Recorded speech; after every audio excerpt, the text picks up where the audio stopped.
Hi అండి, ఈరోజు గోరుచిక్కుడు curry చేస్తున్నానండి. ఎలా చేస్తానో మీకు చూపిస్తాను. గోరుచిక్కుడు అనేది ఒలుచుకోవాలండి. ఒలుచుకున్న తర్వాతకి శుభ్రంగా కడుక్కొని నీళ్ళు పోసుకోవాలి. దీంట్లో సాల్ట్ వేసుకోవాలి. గ్యాస్ మీద పెట్టుకొని ఉడికించుకోవాలి. గ్యాస్ మీద పెట్టానండి.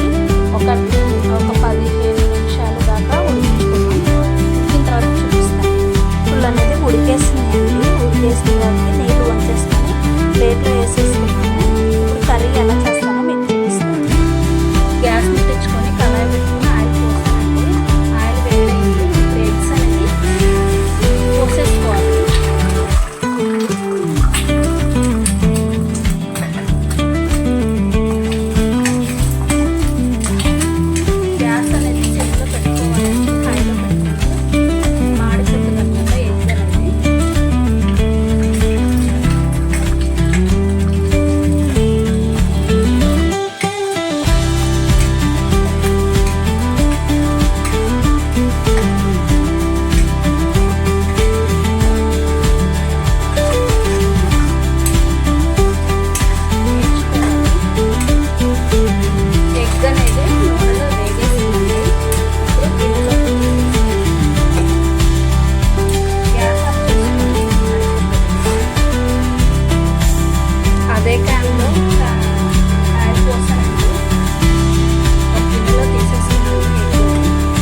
దంచుకొని ధనియాలు కూడా వేసుకున్నానండి. మొత్తం ఇలా కలిపేసుకోవాలి. ఇది కూడా ఇదన్నీ మనం దీంట్లో వేసేసుకోవాలి. మొత్తం కలిపెట్టేసుకోవాలండి. ఇంతే అండి. లైక్ చేయండి, షేర్ చేయండి, సబ్స్క్రైబ్ చేసుకోండి. ఒక 5 నిమిషాల దాకా మగ్గనిచ్చి నూనెలో గ్యాస్ ఆఫ్ చేసుకోవడమేనండి. ఇంతే అండి. 5 నిమిషాలు అయిందండి. కర్రీ అనేది ఈ విధంగా వచ్చింది. ఉడికేసిందండి. గ్యాస్ ఆఫ్ చేసేసాను. ఇంతే అండి. బాయ్.